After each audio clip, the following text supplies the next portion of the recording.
Hello everyone. This is the second video in the OpenAI Function Call series. In the first video, I spoke about calling external APIs using function calls. So in case you have missed that video, I have provided the link to it in the comments section. So in this video, we'll go through a Colab notebook that implements extraction of structured data from text. So let's go back to the OpenAI blog announcement on function calls. So here, under the section extract structured data from text, we see how this use case can be implemented, right? So it says define a function called extract people data to extract all the people mentioned in a Wikipedia article. And when we say extract people data, we can extract the attributes of a person such as their name, birthday, and location. So let's now go back to the notebook. So the link to this Colab notebook I will be providing in the comments. So in case you are interested, you can download this notebook and follow along as I take you through the tutorial. So what I have done here is, in the interest of time, I have pre-run this Colab notebook and will be taking you through the results of each cell.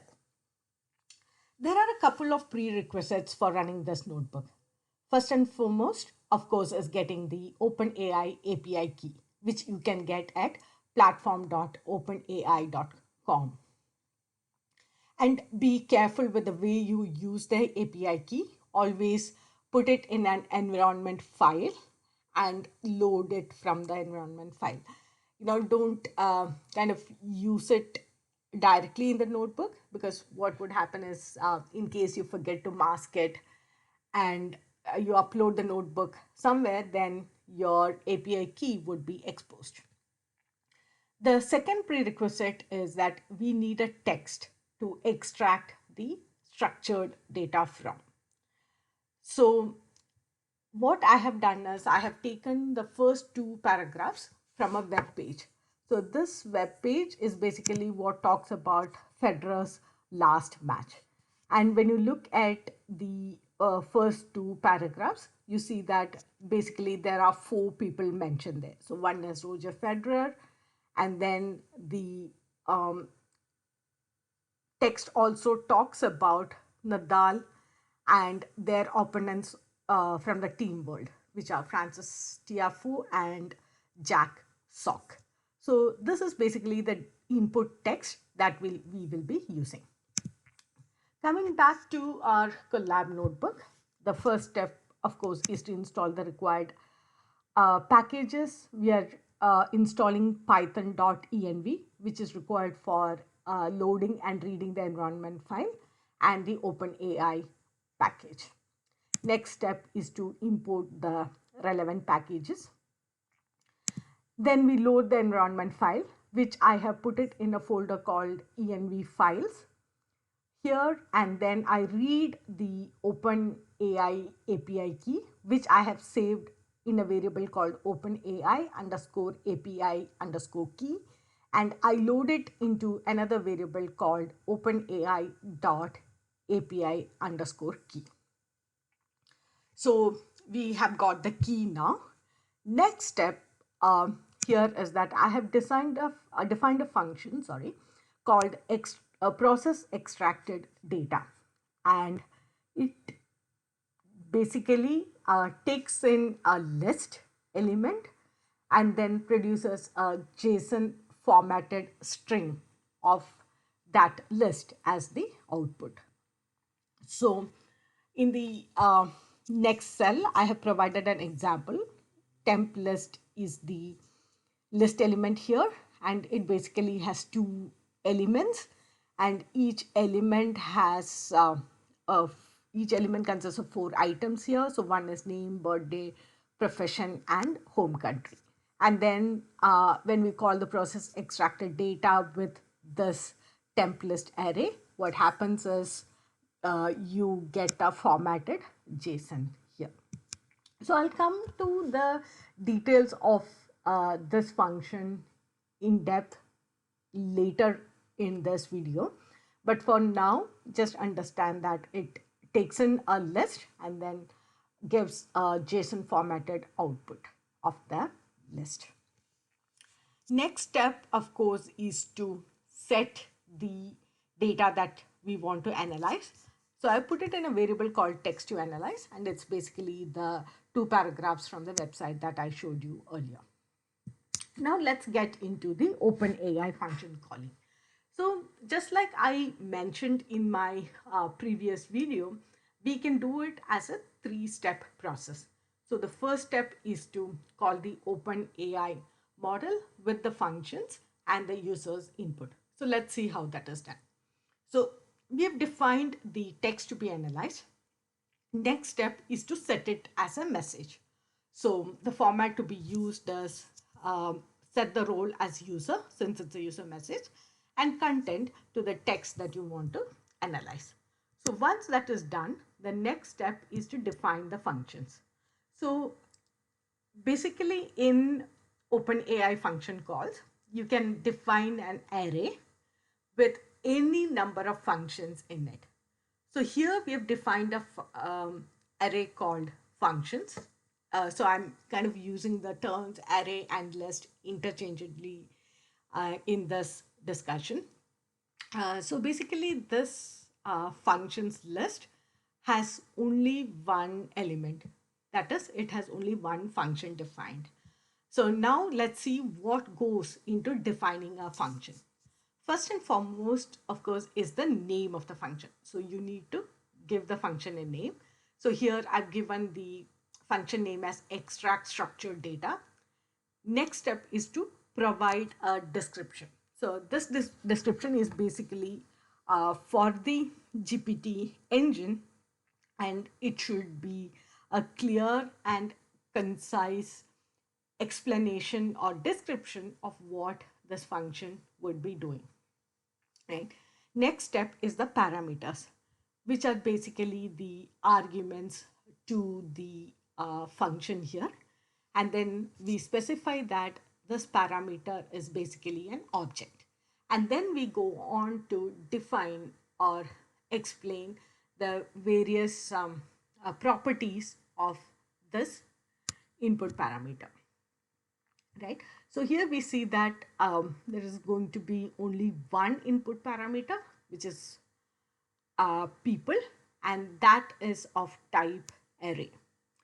And this array has a set of elements, and each of these elements, what they are composed of, is defined within items. So again, items is an object, which is one element of the array, and it has, I would say, 4 sub-elements. So for each of these elements, say name, birthday, profession, and home country, we have to define their type, which is a string, and then give a description, which is basically an explanation of what each of these elements stand for. So what I would suggest here is try and build this whole properties structure on your own. It might take a couple of iterations, especially when you have a nested structure. So with that, we come to the final attribute that we need to describe in a function, which is the required, and then we set it to people. So what it basically means is that for this function, which goes by the name extract structured data, the required parameter is something called people. And what is people? That is basically an array which we have defined here. Next we define an array, next we define a JSON object called available functions, which is basically mapping the function name to the actual function name. So here we have specified the function name as extract structured data, and that maps to the physical function called process extract data, which we defined earlier. So with all the definitions done, now it's time to call the chat completion API. So for function calls, they work with both GPT-4 and GPT 3.5. But the only thing is that you need to suffix the 0613 to the model name when you're using it. Because if you just use, say, GPT 3.5 Turbo, then the function calling is not supported out there. So we have set the model. We set the OpenAI API key earlier. We have we are setting the messages. Then we are setting functions equal to the name of the array, which was called functions, where we defined the set of functions available here. And then the last parameter is called function call, which I have set it to auto. That is, basically an optional parameter. But when you set it to auto, it basically, ChatGPT would be able to select and return the appropriate function. So with that done, we move into the second step. So here what we do is we use the response of the model to actually call the API. So what happens in this case is we got something called a response from the chat completion API. Let's take a look at how this response looks like. So I have printed it out. So it says that the role is assistant because, of course, this message is coming in from the OpenAI assistant. And then we have said that the content is null. And there is an additional property here called the function call, which is again a JSON object, and it has got two attributes. So one is name, which here is the name of the function that we need to call. Along with that, it also provides us the arguments which we need to use to call this function with, right? So if you look at it here, this argument is a JSON object, and inside that you will see that it's basically an array by the name people, and within that array there are 4 elements here. Each of the elements has 4 items, which is like the name, birthday, profession, and home country. So what you need to understand here is that we gave a text to the chat completion API. We got a response, and the response basically contains the name of the function to call along with the attributes. And the attributes, we said it should be a JSON object, and the JSON object should basically contain an array with multiple elements. Each of these elements would basically be referring to one of the people mentioned in the input text and their attributes such as name, birthday, profession, and home country. So once this is done, we extract the function name, the function to call, everything from this response message, the arguments. So what we're doing here is we are converting this arguments into a JSON, and then we are calling our function with this argument.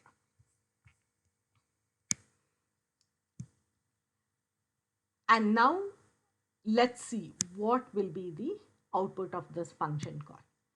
So as we saw in our example earlier, this function would just take the JSON object and then print the elements of this JSON object in a formatted, basically print a JSON formatted output, right? So let's go back to the function once again. So here what we are doing is basically printing out the elements of the list that's being passed to this function. But this is just a sample. So here, this function could basically use the data, which is the details or the attributes of the different people mentioned here. We could use this data is extracted data that comes in here to this function. So we could use it to we could use this function to write it to a database, or we could pass it to the downstream applications. Basically, what goes inside this function is dependent on your use case, right? And with that, we go into the final step. So in this final step, what we do is we take the response provided by the API call, which is basically this JSON formatted string, and we call the OpenAI chat completion API with this information. So let's see how that is done. So first we append to the messages the response message from the assistant, and we also append another JSON object. So this is here basically we specify the role as function and the name as the function name and the content as the response from the function, right? So initially the message had only the role as user and the content as the text that we gave, and to that we are appending the response message as well as the function message, right? So then we make the call to the OpenAI chat completion API. This time we are not giving it any functions because all our work with the functions is done. We just specify the model and then we just specify the messages. And then let's see what is the output that we are getting. So we are getting something called the response to user. And then if you look at it, the message says that the role is assistant, and this is what the output is. So it says that Roger Federer, born on August 8, 1981, is a Swiss player. And then, so what's happening out here is that the response that is coming from the bot is including the name of the 4 people as well as their birth dates, their profession, and their country, right? So this is the information that we are getting back from the bot in this case. So just so that we got some birthdays and then we got some countries. So what I've done is I've kind of looked at Google and then made this table to ensure that all the responses are indeed correct. And we've got all the responses, all the birthdays are proper, the profession of the people mentioned here as proper, as well as the home country of each of these players is also correct. So that brings us to the end of this video. Hope you enjoyed it, and thank you.